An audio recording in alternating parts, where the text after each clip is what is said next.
9వ శ్లోకము. మహీమూలాధారే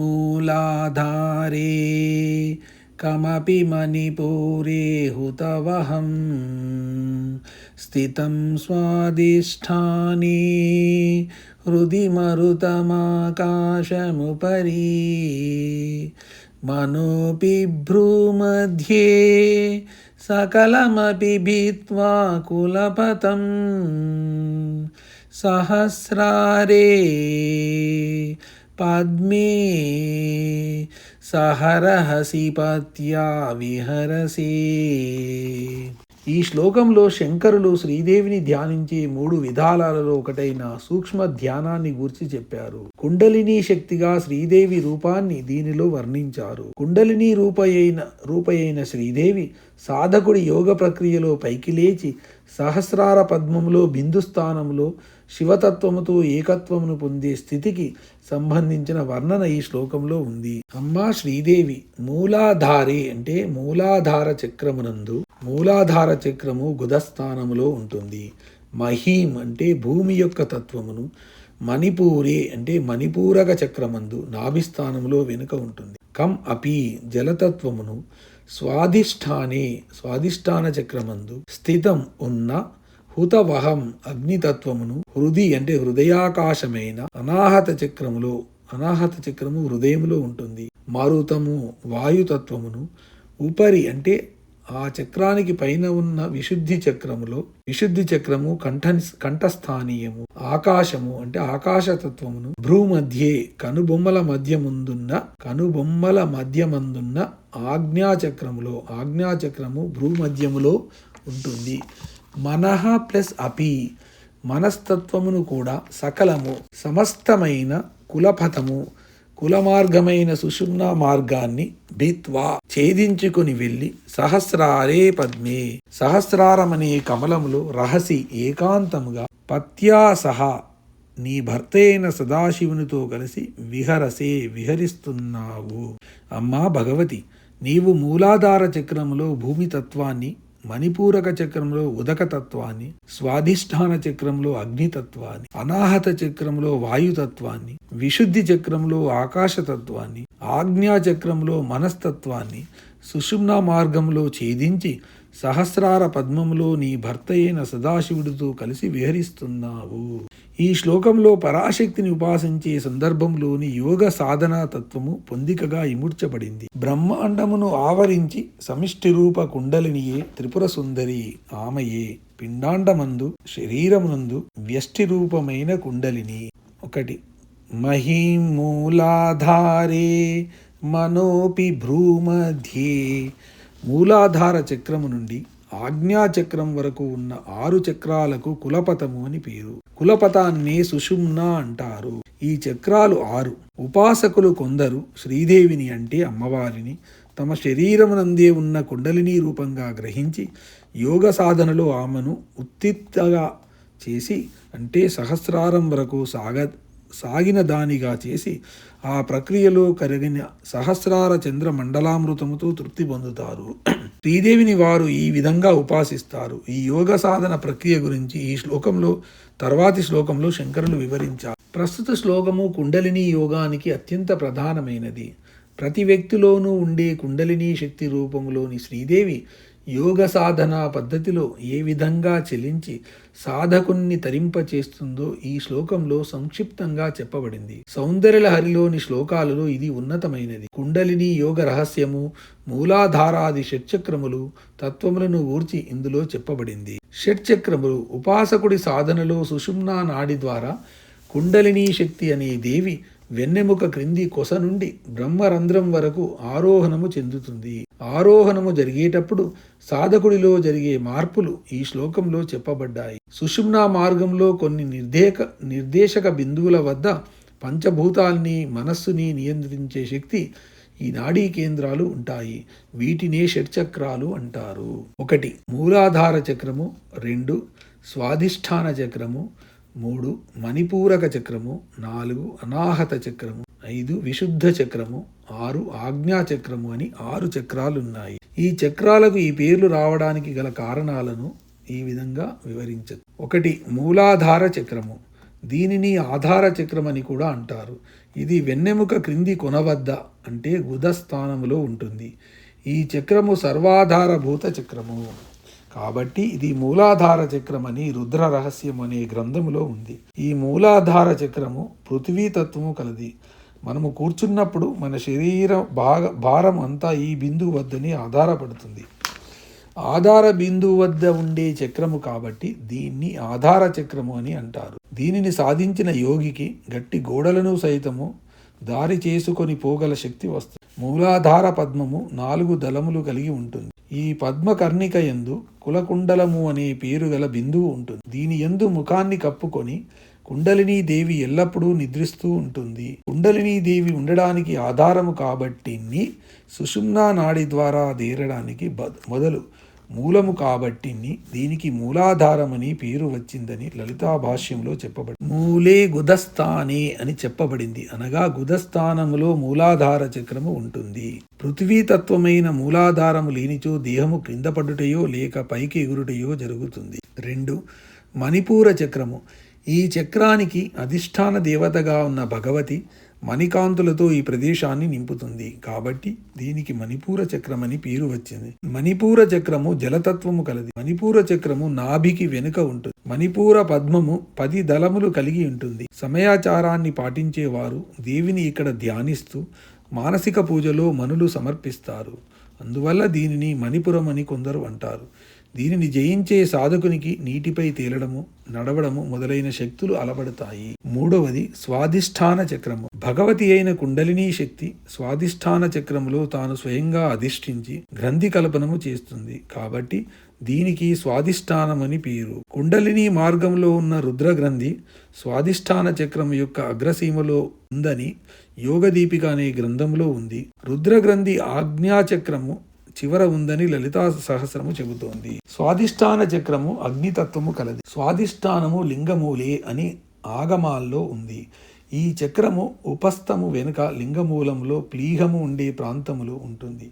దీనిని జయించే యోగికి అగ్నిపై నడిచే శక్తి లభిస్తుంది. స్వాధిష్టాన పద్మము 6 దళములు కలిగి ఉంటుంది. 4 అనాహత చక్రము. ఇది హృదయాకాశంలో ఉంటుంది.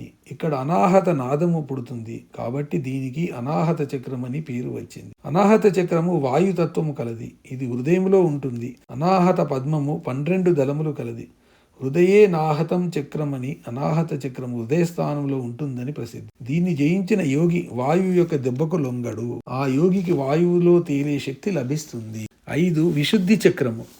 విశుద్ధి చక్రము శుద్ధ స్ఫటిక సంకాశము అంటే శుద్ధమైన స్ఫటికమని వలె కనబడుతుంది కాబట్టి దానికి విశుద్ధి చక్రమని పేరు వచ్చింది. విశుద్ధి చక్రము కంఠస్థానీయము. కంఠేతు భారతీ స్థానం విశుద్ధి షోడశాచ్చదం అని ప్రసిద్ధి. ఇది గొంతులో వోకల్ కార్డ్స్ వద్ద ఉంటుంది. విశుద్ధి పద్మము 16 దళములు కలది. విశుద్ధి చక్రము ఆకాశతత్వము కలది. దీనిని సాధించిన యోగికి ఆకాశ గమన శక్తి లభిస్తుంది. 6 ఆజ్ఞాచక్రము. ఈ ఆజ్ఞాచక్రము 2 కనుబొమ్మల మధ్య ఉంటుంది.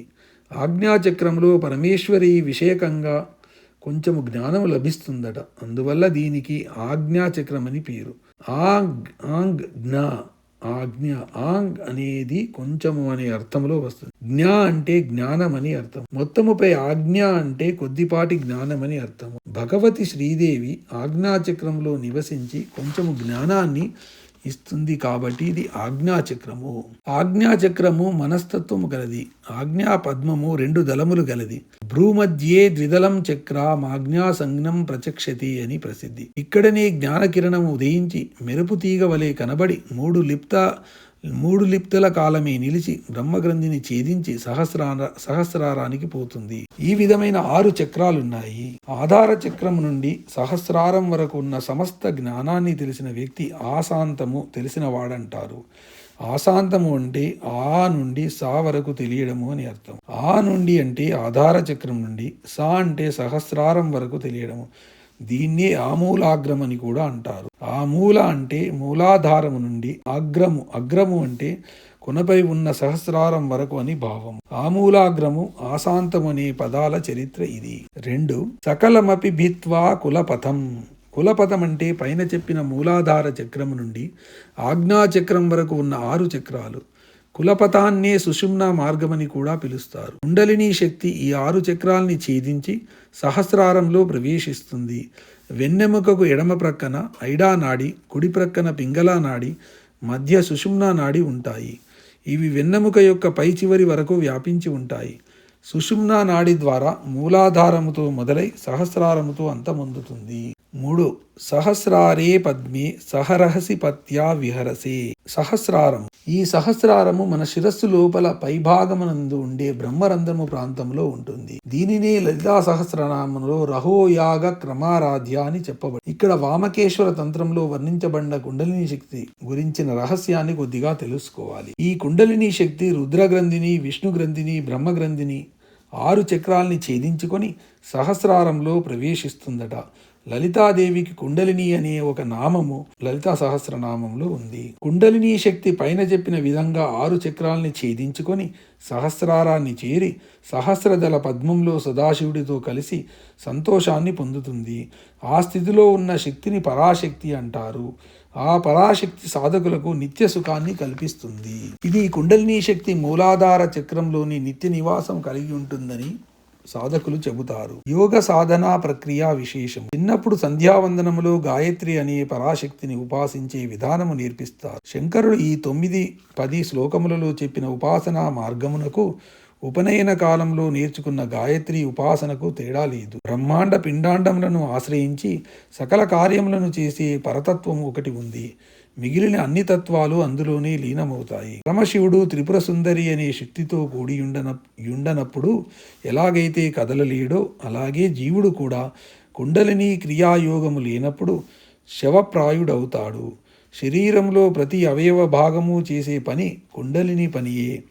అలాగే సర్వ ప్రపంచ కార్యములను సమిష్టి కుండలిని అయిన పరాశక్తి క్రియారూపమే అని సిద్ధి పొందిన యోగులు చెబుతారు.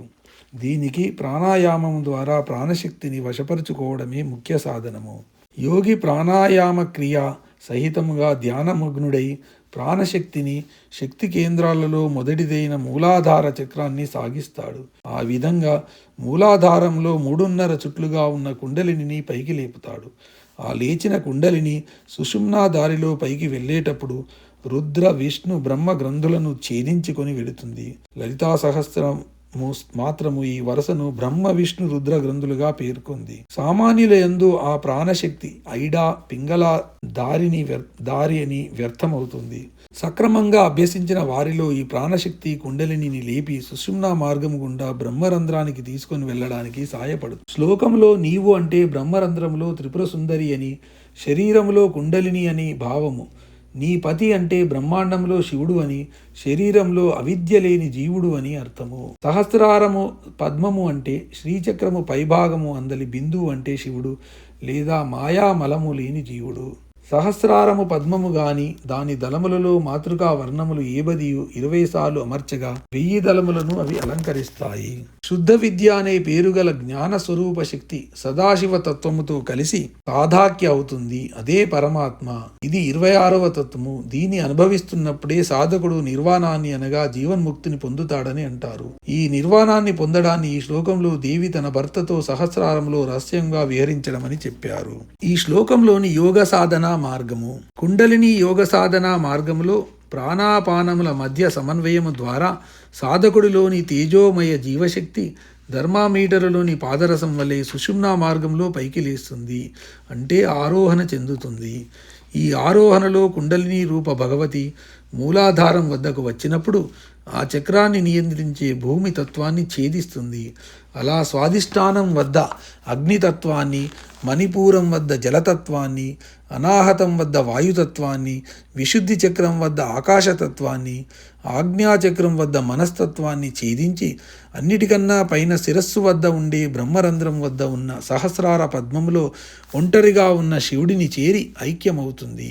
ఇదే జీవేశ్వర సర్వేశ్వరుల ఐక్యము, శివశక్తుల సమాగమము.